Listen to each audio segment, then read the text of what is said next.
Hi, I'm Brian with BibleStudying.net, and I want to jump right back into where we were talking about Abraham and finish that up really quickly. A couple of points that we didn't bring out.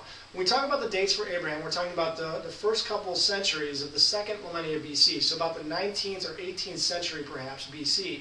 Now Moses, who gives us this historical document describing Abraham, is writing in the 14th or 13th century, so give or take around 500, maybe 600 years between Abraham and when he's written about historically by Moses, at least in the very latest scenario.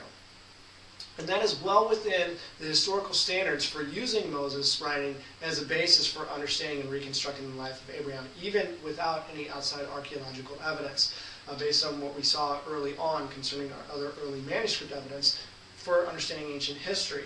And so the other point that's worth noting in that regard is that we're about to move into Hinduism here, which is often regarded as the oldest religion in the world. We're going to find out that the historical documentation for Hinduism, its founder, where its beliefs come from, is actually much, much more recent and much, much less reliable than what we have for Abraham as the founder of Judaism. So it seems that the title of the world's oldest religion should actually go to Judaism, hands down, based upon the enormous amount more of historical documentation we have for Judaism at this time and earlier than what we have for Hinduism.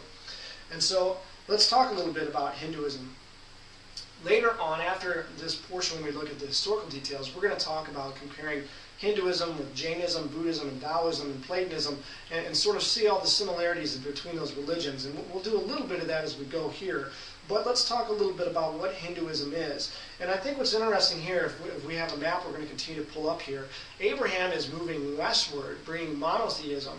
And then what we have also is this sort of pantheistic, polytheistic religion coming out of Mesopotamia where Abraham starts, as we saw documentation for that as well, that it was a seat of rich polytheism.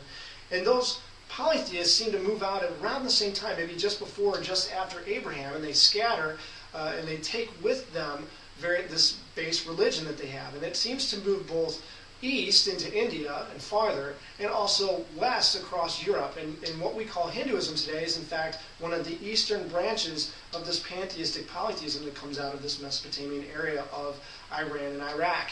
And so let's look at some documentation that discusses that for us. Britannica here states concerning Zoroastrianism, in their article they're going to describe a little bit about the religion of Iran before Zoroaster. They say pre-Zoroastrian Iranian religion. The religion of Iran before the time of Zoroaster is not directly accessible, for there are no reliable sources more ancient than the prophet himself, no more ancient than Zoroaster. The language of Iran, however, is closely akin to that of northern India, and hence the people of the two lands probably had common ancestors, the Indo-Iranians or Aryans. And the religion of the latter, has been reconstructed by means of common elements contained in the sacred books of Iran and India, mainly the Avesta, which is the sacred books dealing with Zoroastrianism, and the Vedas, which are the sacred books of Hinduism. Both collections exhibit the same kind of polytheism with many of the same gods. The next quote from Britannica on their article on Hinduism says that before they entered the Indian subcontinent in about 1500 BC, notice this 300 years after Abraham, the Aryans were in close contact with the ancestors of the Iranians, as evidenced by the similarities between Sanskrit and the earliest surviving Iranian languages. Thus, the religion of the Rig Veda, which is the earlier portion of the Vedas, the Zoroastrian text, the Hindu text, contains elements from three evolutionary strata. The early element common from most of the Indo-European tribes, and also an element acquired in the Indian subcontinent itself after the main Aryan migration. So what we have here is a depiction of these Indo-Iranians moving out of the area of Iran and into the area of India, taking with them the polytheism that seems to come out of Mesopotamia and was there at the time of Abraham. And so they take that with them, and we find elements of it, very common elements in both pre-Zoroastrian Iranian religion, and also common similar elements in India and Hinduism. And so that's branching out there. And it's very easy to see where this came from as it moves historically, as this comparison of religions and religious texts shows us. Now the next question is the historical record for Hinduism more or less reliable than other historical records for other religions? We've looked a little bit at Judaism and Christianity. Let's focus on Old Testament Judaism and see how these two compare with one another. The next description here is from the Columbia Encyclopedia's description of the Veda. What is the Veda? It says the oldest scriptures of Hinduism and the most ancient religious text in an Indo-European language. The Veda is the literature of the Aryans who invaded northwest India in about 1500 BC. And it says the Vedic hymns were probably first compiled after a period of about 500 years.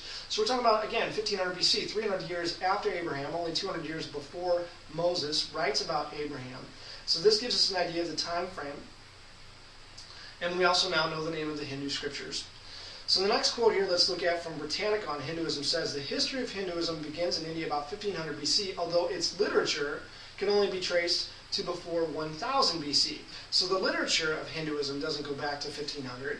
The literature goes just back to about before 1000 BC. So now we're talking about 800 years after Abraham. And at this point, we've moved to a situation where the writing for Hinduism is actually coming after the writing of Moses in the 14th and 13th centuries BC, and so we're talking about maybe 300 or 400 years later comes the writing for Hinduism. What else can we know about the writing, the historical documentation for Hinduism? According to Britannica's article on the Veda, the entire corpus or body of Vedic literature, the whole of the literature seems to have been preserved orally. So there's this oral tradition, even though it may be starting to be put together orally in around 1000 or a little bit before, it's being preserved orally. Well, for how long? When does it first start to get written down? According to Britannica, we look at their article on the Rig Veda. What is the Rig Veda? The oldest of sacred books of Hinduism. It's composed of ancient form of Sanskrit about 1500 BC. That's when it's composed, but we already know that it was preserved orally. In fact, they say it here specifically. The Rig Veda was preserved orally before it was written down about 300 BC. 300 BC is the first time the oldest portions of Hindu historical documents are written down. 1,000 years after Moses. It still seems like Judaism is by far and away the most widely attested to in terms of manuscript evidence and the dating of the manuscript evidence, the most widely attested to historic religion. What else can we know about Hinduism? Well, in terms of the historicity of its founders, of its founding teaching, its founding events, we find the following statements from the Columbia Encyclopedia. Hinduism is unique among world religions in that it has no single founder, but grew over a period of 4,000 years in syncretism with various religious and cultural movements within India.